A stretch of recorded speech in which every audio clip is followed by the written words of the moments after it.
And before we get started, I want to give a really big thank you and shout out to our friends from Play Ball International who made this event possible today with Luis Severino. Just want to give them a big round of applause, please, if we could. Thank you, guys. Thank you. And now I'd like to introduce Steel Sports CEO, David Shapiro.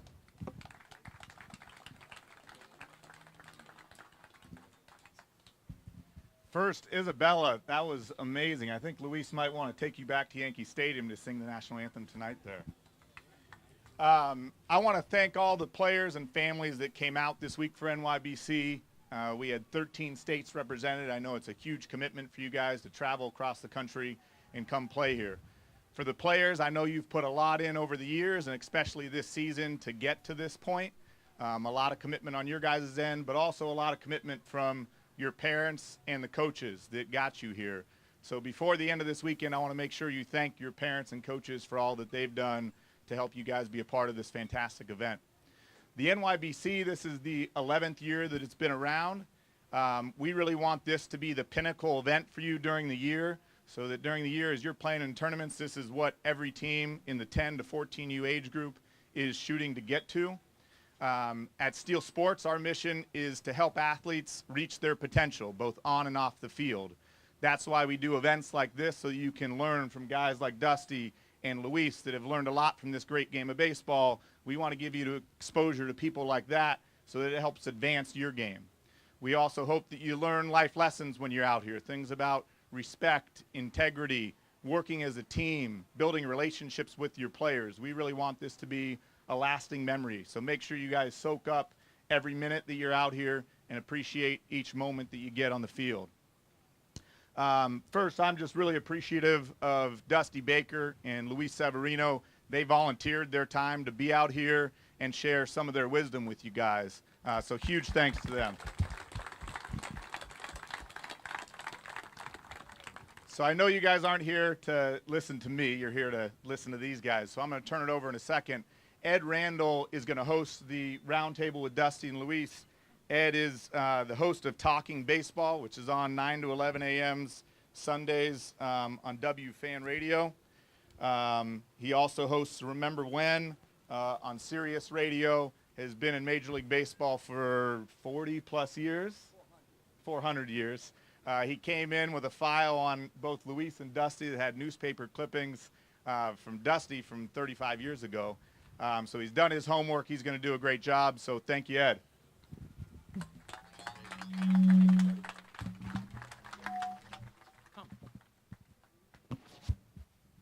Check. I got two mics, so if you guys want to pass it back and forth, here's another mic like I did last week.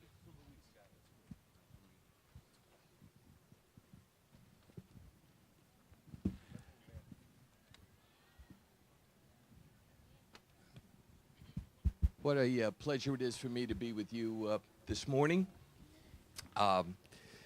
As some of you may know, in the New York area, I host now in its 16th year Ed Randall's Talking Baseball, Sunday mornings 9 to 11 a.m. on WFAN. And I love the game of baseball. And I was once you guys playing Little League ball. I grew up in the Bronx. And it was a wonderful experience, and baseball has taken hold of my life and never let go. And what an honor it is for me to be here with Luis Severino and with Dusty Baker. Luis, just some questions for you as we begin here. How were you introduced to Play Ball International? And talk, if you will, about their mission. I mean, I think this is a great opportunity for everybody. I think more for the Dominicans, you know. I didn't have the opportunity to be in the United States before I signed, so just being here, learn about, you know, future teammates, you know, and taking baseball everywhere. You know, they're planning to not only Dominican, you know, take you to take baseball to other countries that don't know about baseball, and you know. This is a great thing for guys that grew up in Dominican. I mean, we don't have all this, you know. This is a great academy here. I remember, you know, when I was little. I didn't have, any glove or bat or stuff like that. So having something like this, all the equipment, all the trainers, all the coaches that they have here is something really special. Pedro Martinez, who I know is your idol, once told me that they didn't have equipment either for him growing up in the Dominican Republic, and that he used to take the heads of the dolls from his sister and use that as balls, and the sisters didn't like that at all. Yeah, I mean, we have to do anything there, to be able to do something good or to play baseball. Like I say, we don't have those kind of stuff in DR, but we love baseball. That's the only thing that we do. We love baseball, and we're going to do anything to be in the field and be playing baseball. What are some of your memories of playing baseball in the Dominican? I mean, I would say, going every day to the field, trying my best, even if I don't have good shoes to run with or spikes or gloves, just, being able to hustle and work hard every day to get better. What do you think that experience did for you in terms of your development, both on the field and off the field as well? I mean, I think for me, being, just, playing baseball, it take me out of the streets, I'll be doing something good, I mean, when I first started playing baseball, I didn't thought I was going to sign or nothing like that. I just play it for fun or for love of baseball. But I think it's a great way to not being in the streets and learning and learning other stuff with your teammates. People for around the world when you are playing baseball or something good you to know. Why do you think so many wonderful players have come out of the Dominican Republic? What is it about the level of play down there? I mean, baseball is the #1 sport in Dominican, so I think everybody, every kid dreams to be a baseball player when they grow up, and we got a lot of good players. We got Pedro Martinez, WRT, and the kids look at the TV, and they say, I want to be like that guy, and they start, working out, and they love that. I think all the kids in Dominica love to play baseball, and they dream to be a major league player one day. And now they'll grow up and they want to be Luis Severino one day. I mean, I grew up the same thing. I grew up watching, Pedro Martinez, David Ortiz, Mike Ramirez, and right now, I work hard for it, and right now I think those kids here, they have more opportunity than I have. They have a great academy and great, utilities to be here. Were you a Yankee fan growing up? Yes, I was. You was. And who were your guys?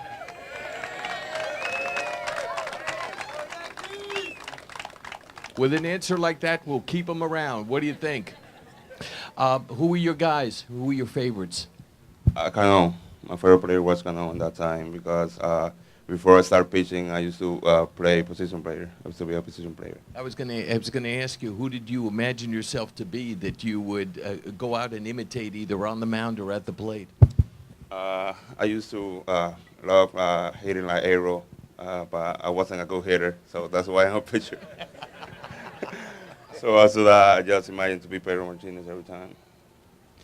Luis Severino, a hand for him.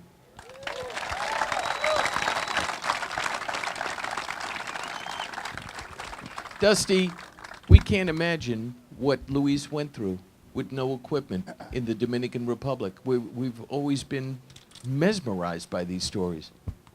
Well, yeah, I mean, it's a little different, when you're stateside. A lot of times you have sponsors. Back in the day, the equipment that we had, my dad had to round up the equipment, and people, donated it. And, my dad was the best in our town of Riverside, California, of rounding up equipment. My dad was Bobby Bonds' Little League coach and, Barry Bonds' father. So, You know, my dad always coached us, and my dad always provided for us. And you know, the great thing about my dad is that we never had everything that we wanted, but we always had everything that we needed. And sometimes, as a kid, or even now as an adult, you get needs and wants kind of mixed up. And my dad always kept that straight. And he was a huge influence on you because he was tough on you. Well, my dad was tough on me. Now that I look back, I probably deserve 98% of him being tough on me. I thought he was just a mean dad that loved me. But, you know, my dad cut me from his Little League team when I was 8. He cut me when I was 9, and he cut me when I was 10. And he said I was a slow learner. And he said I had a bad attitude, and if he could take that bad attitude and put it in a positive direction, then I could be something one day, because I had a terrible temper. You know, if I struck out, I'd throw my bat up against the wall or slam my glove in the dirt, and I even tried to quit.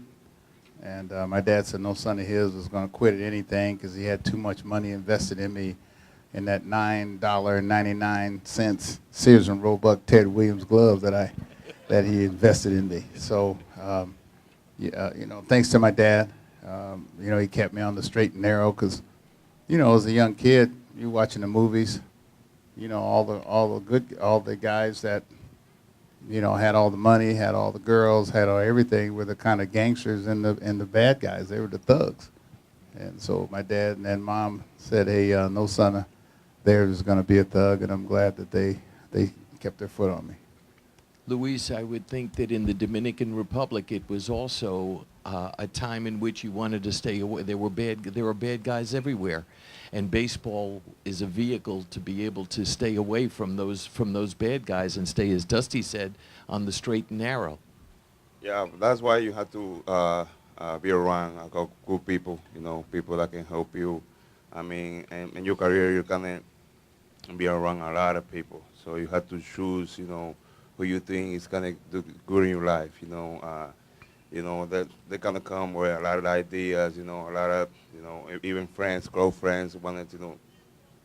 Maybe you're going to pitch in that way. You want to take you out to drink or something like that, but you have to make good decisions and be surrounded with a lot of good people. And now, forgetting for the fact that as a pitcher you are all world, forgetting about that, you are a role model to all of these kids and so many others. Yes, that's why, you know, I try to be, you know, a good man, you know, a good ball player, you know, not only in the field, outside, you know. I got a good family. I love my family, and when you are, you know, anything like the Yankees, everybody's looking, you know. When you do something bad, everybody's gonna know, you know, you do something bad. So I try to, you know, always to be straight, you know, and do everything good. And I read in preparing for this interview, you wanted to make your mother proud. Yeah, of course. I mean, I think in Dominican, that's you know, our family always, you know, support us. So that's why, you know, we're here, you know, because they always help us with, you know, anything. I mean, we don't grow up with a lot of money or a lot of stuff, but anything that I can get, they will get it for us. Your dad is a farmer, and I understand that you lived near a body of water and you would go out with him fishing. Yeah, we used to, you know, fishing, you know, fishing for a living. I mean, I didn't understand at the time. I was younger, you know. I used to hate doing that, but now I understand that was for you know, for my good and for getting food for my family. I want to ask both of you, there's a moment in time where you come to the realization that you're not like all the other ball players, that you've got a special talent, that you're touched by God. At what age, Luis, did you begin to think that you might have potential to play professional baseball? I think I was like 15 or 16 years old. And before that, I was playing to, you know, to have fun. But when I turned, I think 16, I knew I have a chance to be somebody, and I did, you know, I worked hard as I possibly can to be a baseball player. Did scouts start talking to you then? Yeah, I mean, I was really skinny, so I How didn't much throw did you weigh? like 160, something like that. I mean, I wasn't throwing that hard, so the first tryout that I did was against to Atlanta, and the first thing that they told me, man, you need to eat more. So I started eating more, I started working out more, and I got better. But the Yankees showed their interest in you. Any other teams beside Atlanta and the Yankees? I mean, I did a lot of tryouts to a lot of teams. I mean, Phillies, I almost signed with the Rockies. But like, for me, like in Dominican, you want to sign.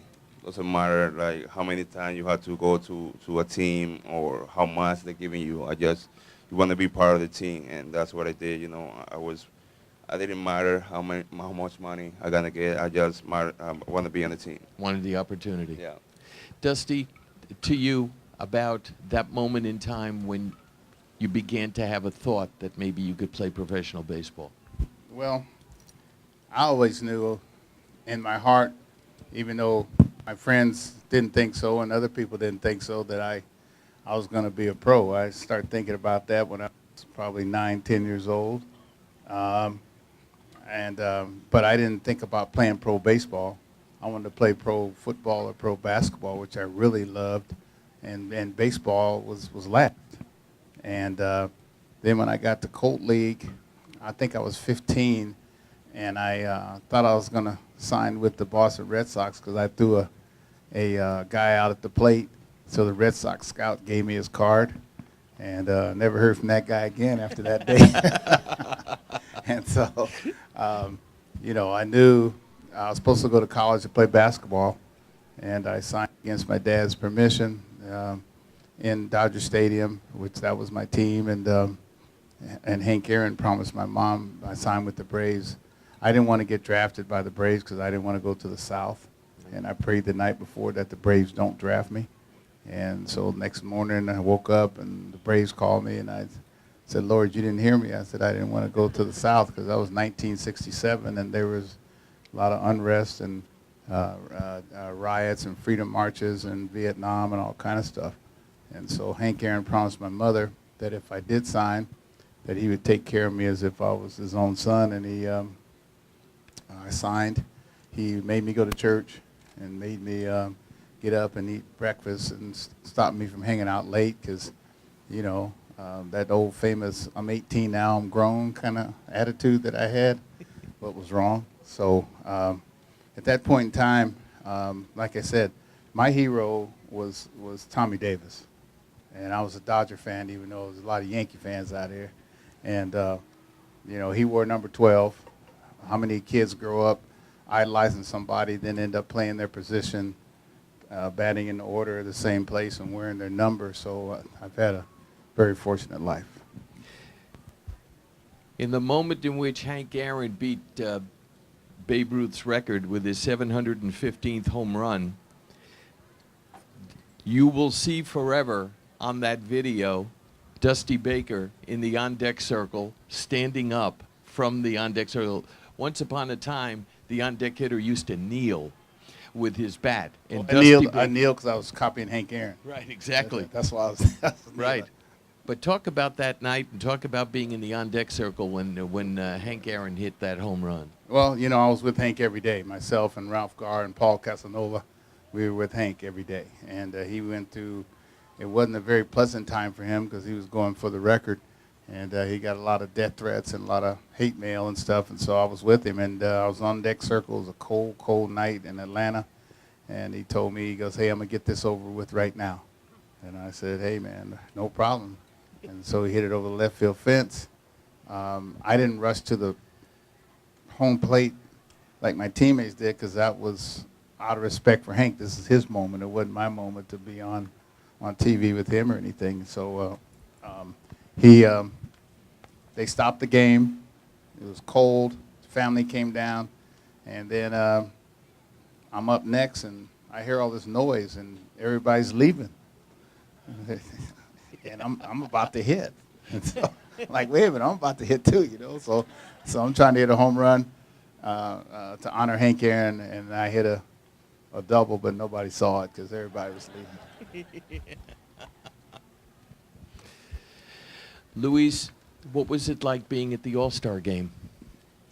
I mean, it was great. Last year I was part of it. I was like into, but I didn't pitch, so this year was different. You know, in 2014 I went to the Future All-Star game, and when this year when I get to the mound, they remind me of those kind of years. You know, that year that I was there. I mean, it was special, just being around all those guys. You know, guys that I used to watch when I was younger. I mean, Trout, Verlander, guys that have been in the league for a long time, being in the same room with those stars, it made me proud. But you felt like you belonged. I mean, yeah, I mean, I'm in there for a reason, you know. I'm in there because I was doing a good job, and you know, I'm proud of myself and the team that we have. Dusty, talk about what All-Star memories you have. Well, my first All-Star game was strike of the year, strike of '81 in Cleveland, and I walked in the clubhouse, and Pete Rose met me at the door, and he goes, "Hey, Baker," and I said, "Hey, Pete, what's going on?" He goes, "Look, man, I helped choose you for this All-Star team because I want to win," and Dallas Green was the manager at that time. And he proceeded to tell me that we hadn't lost, the National League hadn't lost to the American League so-and-sos in 13 years. And so this is the pressure that you feel. I don't know if this is the same pressure now, but back then we took pride in beating the American League. And I said, I think we beat them like 15 years in a row. Now they beat us like, how many? 10 or 12 now? Yeah, something like that. It's even, I think, now, right? Yeah. Man, I don't like that. Any other All-Star memories? Yeah, just my first hit, and you know, the feeling. Well, it was big for me because see, I only made one All-Star team in baseball, and I made a number of them in football and basketball. But I was always an alternate. That you're not supposed to be a bad teammate and hope somebody gets hurt so you can be on the team. So I was always an alternate, and so it was big for me. And the one All-Star memory that I have was when I was in Little League when I was 12 years old. My dad took me off second base because I wasn't built like a second baseman, put my best friend at second base, and he put me in right field. And back then, that's where you put the worst player on the team. That would have been me. Yeah. Yeah. But, see, I forgot that Hank Aaron played right, and Al Kaline and Roberto Clemente and Rocky Calavito, some bad dudes played right field, you know what I mean? Carl Furillo and some of these guys. Well, I was pouting, and the ball was hit to me. We had a 3-run lead in the last inning, about to go to the sections against these big old guys from El Centro. And so the ball was hit to me, and all of a sudden I kind of woke up, and I went back to the fence, and the ball hit off my glove and went over the fence for a grand slam, and we lost the game. Oh, my God. And so then I became an outfielder. I took pride in becoming an outfielder, and all my teammates, you know, they're like, "Oh, that's okay, man." And you know they're lying, you know. So that's probably the biggest memory that I have that helped change my life around. They played me in right field because it was against the rules to play me in Sweden. So that's why I played right. That's why I played right field. When you watch Luis Severino, what goes through your mind? Whew. Well, you know, like there's certain pitchers. I never ran from anybody, but there's certain pitchers that you don't run to either. And so I think I choose somebody else other than Severino because he got some dynamite stuff, and he's just wild enough that he could hit you, and you know it's going to hurt. And so, you know, I enjoy watching him pitch, and it was a pleasure to meet him this morning. Plus, he has some guys on his team that play for me, like Didi Gregorius and like Aroldis Chapman. And so, you know, I have a special interest in watching the Yankees. And also, CC Sabathia is from my hometown, and CeCe went to my camp in Sacramento when he was a kid, and so he asked me back then, he might have been 12, is there anything that he can do to you know, help him make it to the big leagues? So I told him, I said, son, you know, you need to lose some weight. And so At 12. yeah, he came out big. So I saw him about 10 years ago, and he's like, hey, you know, how you like me now? And I said, oh, CeCe, you doing great. And he goes, remember you told me that I need to lose some weight? And that was about $200 million ago. Luis, what does CeCe Sabathia mean to you? I mean, CeCe is one of the greatest guys I ever met. Oh my God. I mean, I hope he's there another year with the Yankees, but he's somebody that you can go, you know, anything that you need, you know, if you need any advice, you know, I mean, he got a lot of experiences in everything, you know. I've been to the playoffs 100 times. I mean, I've been power pitcher. Now he's, you know, he's a pitcher that you know, he loses velocity, so he know how to pitch more now. But I mean, this Sabathia is a guy like, I mean, he seemed like he have been, you know, in the big leagues forever. But you can talk to him like he's your father, your brother. I mean, or the greatest guy I ever met. What's it like? Dusty just mentioned he played for him in Cincinnati. What's it like having Didi Gregorius behind you at shortstop and also helping you scoring, driving in some runs? Didi also is a amazing guy, you know, shortstop. I mean, no balls can go through him, you know, had a great arm, you know. It's hitting for power now. I mean, at the beginning of his career, he didn't hit a lot of homers. Now he's hitting a lot of homers, you know. Got a lot of powers, but it's somebody that can help you, you know. If he's not doing his job and hitting, you know, he's gonna do his job, you know, the defending. So I'm glad that he's in our team. Dusty, when Didi came to New York, he was largely unknown, and now he's a big star. Is this what you anticipated from him? Well, I begged him not to trade him when he's with the Reds, but we traded him anyway to the Diamondbacks. And no, I knew he could pick it, and I knew he was going to be a pretty good hitter, but I didn't know he was going to have this kind of power, you know, because then, you know, he's a little skinny kid, much like I was when I came up, and I had no clue that he was going to hit with this kind of power. I know he's a quick learner. Most of the kids from Curaçao speak 3 or 4 languages. They're highly educated, and so I knew his future was, you know, was very, very bright. Mm-hmm. And it was just a matter of time. And what I'm proud of him most in his career is the fact it's hard to follow a Derek Jeter and then do as well or better than Derek Jeter did. And there was a lot of pressure on whoever took over for Derek Jeter, and he handled it like Didi Gregorius. He didn't try to beat Derek Jeter. He just tried to beat him, and he's done a heck of a job at it. And what was it like calling on Aroldis Chapman when he was much younger? Well, it was great because you know, I was Aroldis' first manager in the United States, and there was a lot for him to learn, socially, economically. You know, there's a lot for, you know, Aroldis to learn. Mm-hmm. And you know, he was a good man. I tried to get him in Washington, D.C., but, you know, he had that trouble, and so therefore he was untouchable until the Yankees got him. And, you know, he's a great guy. And it was outstanding to call on that guy throwing 100 and something miles an hour. And I would, like, sit back very comfortably, and you was just hoping that he threw strikes, because if he threw strikes, then they were out. And for you, Luis, what's it like when he comes in and finishes up your games?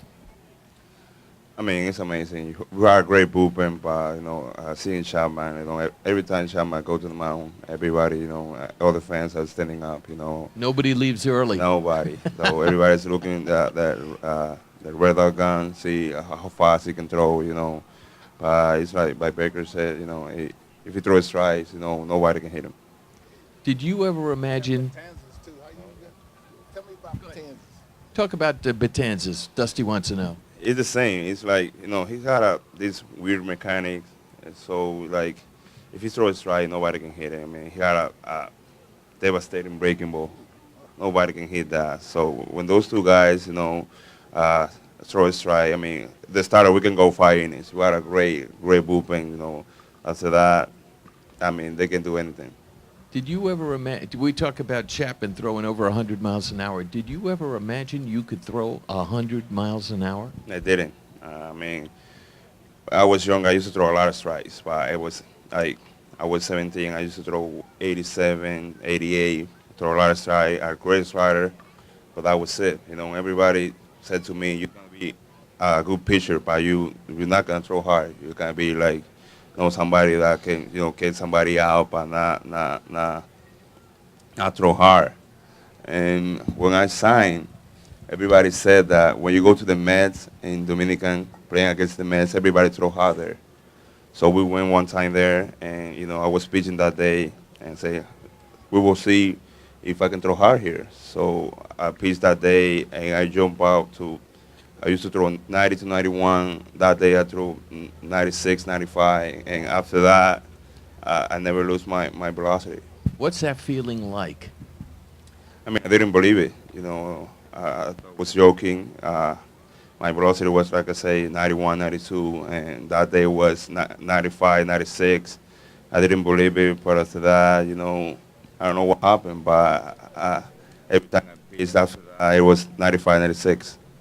You said something great that I want to read. You said, "I realize that those who stay in the big leagues and the ones who do the best are not the ones who throw the hardest, but are the most intelligent." Yeah, I mean, when I first come on, I thought, you had to be the strongest or the biggest or throw the hardest to be in the big leagues. That doesn't matter anymore. You have to be the smart. My first year, if I have a guy in 3-2, I used to throw every time a fastball because I thought my fastball was the best one. I can get it by anyone, but not anymore. If I need to throw a changeup or a slider, I would throw it. Because this is a game.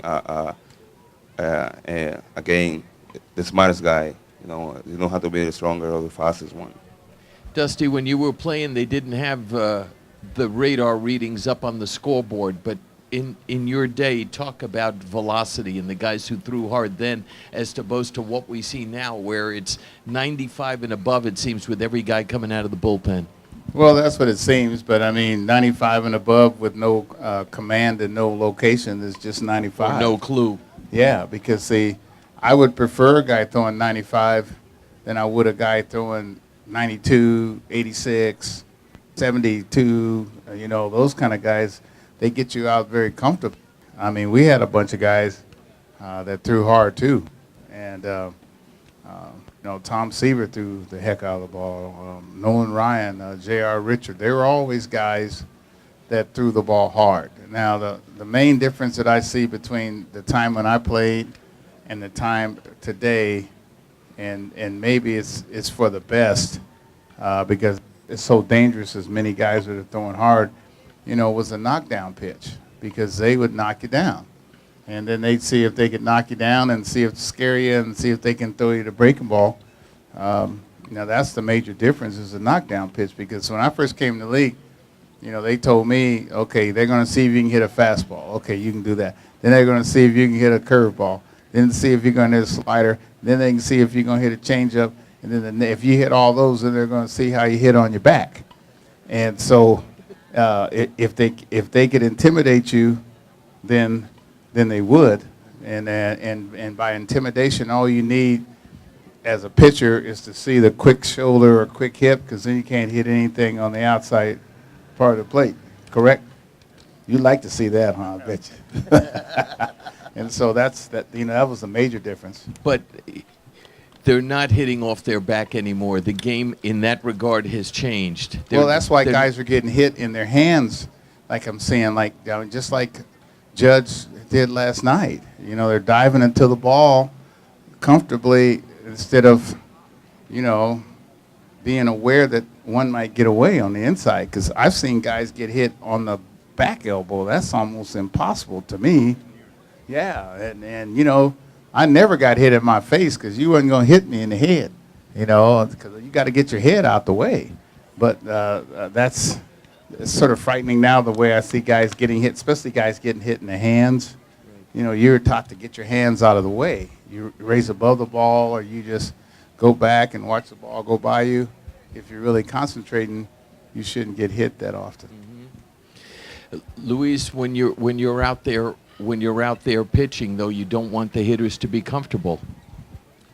Yes, I don't, but I try to be careful. I don't want to hit somebody out 99 or 98. You know, I don't want to hurt somebody. But like Baker said, you know, sometimes there's a lot of hitters, you know, they look too comfortable in the play, so you have to throw one inside, you know, to get it out of the play and throw your breaking stuff outside.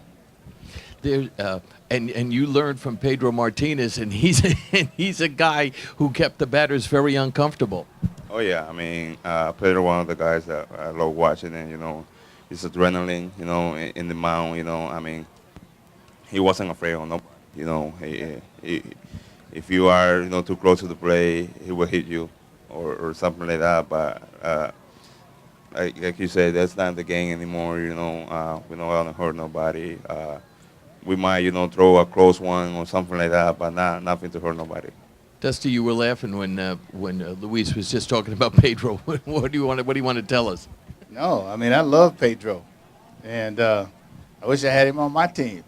And Pedro's a pitcher, and you know, when I first saw Pedro come up with the Dodgers, and then he before he got traded to Montreal, I thought they were making a mistake by making him a starter because he was a heck of a reliever. The Dodgers thought he was too small, right? Well, we all did. I thought he was too small too. They thought I was too skinny. So that just shows you what the experts know.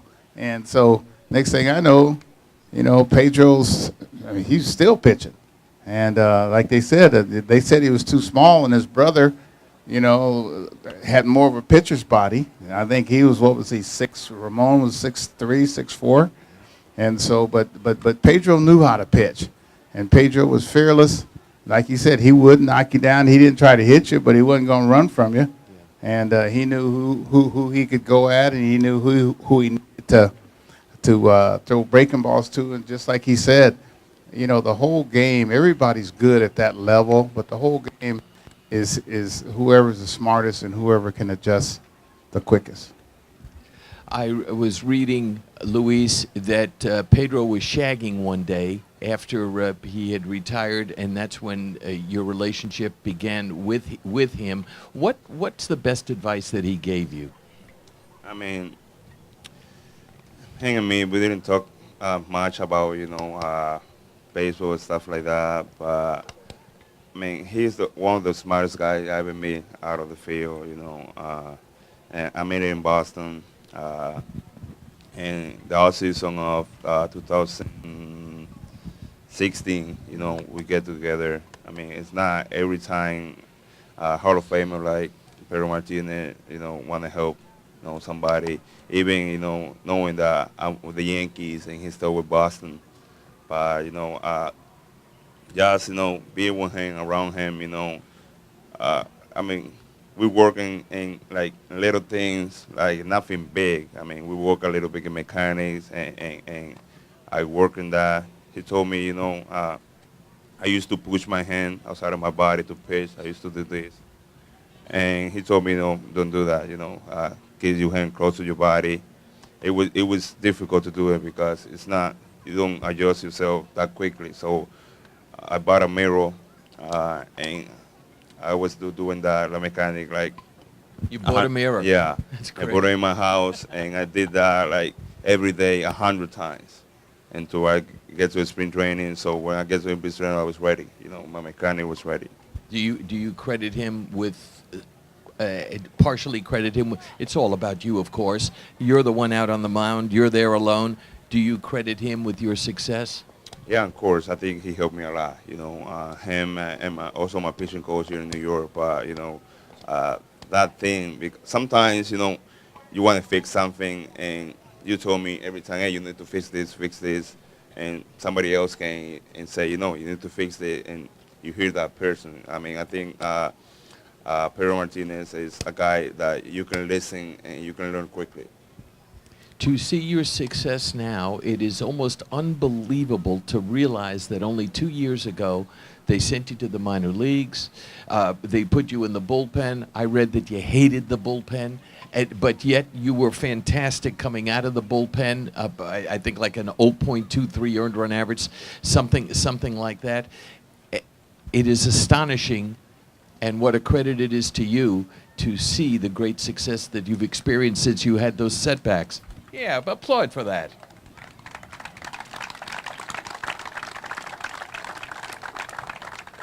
I mean, like you say, I hated the bullpen. I mean, I was good in the bullpen, but I knew, inside me, I can be a starter. I can be a good starter. And, they sent me down 100 times. And if they send me down 100 more times, I will be a starter again. I mean, I don't care. I just need to, I work hard on my stuff that I was doing wrong. I was doing a lot of things wrong. But, I have to get credit to the people that I surround with, that keep me going. They always telling me that I have a chance, that I was good, that made me, believe in myself and keep working, keep working hard. The only thing that you can do to get better is work. Mm-hmm. So, I mean, I get sent down, I cry or whatever, but cry or getting mad at somebody else is not going to get me better. Mm-hmm. So I work hard and I get better. I read a story about you, and I think it's a good lesson for all the kids that are here. There was a game that you pitched in Charleston in single A ball, and there were a couple of errors that were made behind you, and you remained completely unflappable. You didn't lose your composure, and it was about, okay, this has happened, but I'm going to throw the next pitch. That's what's important here. Yes, I mean, that game was against Boston. And those days that they caught Pineda with something sticky or something like that. So yeah, every time I pitch, I move my belt. It's something that I do. I don't know why, but I do it. So they thought I was using something. So they stopped the game for like 20 minutes looking if I was using something. I mean, trying to, to play with my head. So sometimes you're pitching or you're hitting, the umpire call a ball or strike,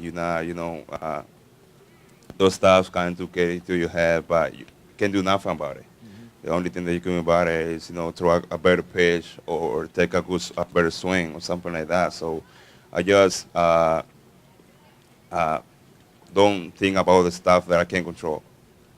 And what you can control is to be able to throw 3+ pitches for strikes every time you release the ball. Yes, I mean, it's not every day it's gonna be, your best day. So someday you're gonna go over there and give us 6-7 runs, but that doesn't mean you're bad. You just need to keep working. Keep working hard. Used to, my first year in the big leagues, I didn't work that hard. I think that's why I got a bad 2016. Mm-hmm. So after that happened, that gave me a lesson. So I had to work hard. I mean, players like, Chris Sale, Kendall Kershaw, they one of the best pitcher in the league, and they always work harder and harder. So I'm trying to do the same thing. Even if I got a good year, I want to go to the offseason and work harder. Dusty, closing thoughts and advice for all of these wonderful young faces that are with us this morning. Well, Hank Aaron told me to get a mirror when I was like 19 or 20 years old as well. And so I got a mirror, to help me, because sometimes people will tell you what you're doing, but you can't see yourself doing it. And if you get in the mirror, then you can say, man, I really was doing that. And then the biggest advice that I have for the young kids out there is that Hank Aaron told me, he says, it's okay to be nervous, just don't be scared. And because nerves are something that's natural and they'll subside after a couple pitches. But if you're scared, then you gotta find another job. Luis, what would you like to tell the kids out here this morning? I would say never give up. So there's gonna be a lot of up and down, You know, never give up, keep fighting. Listen to your coaches. You know, sometimes, you know, you think they were wrong, or you're other doing your stuff right. So, you know, listen to your coaches and hustle every day. Try to learn something every day. Go to the field with a purpose. You know, if you're learning a breaking ball or you struggle throwing strikes, you know, every day go to the field and trying to learn something. Dusty Baker, Luis Severino, I'm Ed Randall. I'll see you on the radio. Thank you so much for being with us.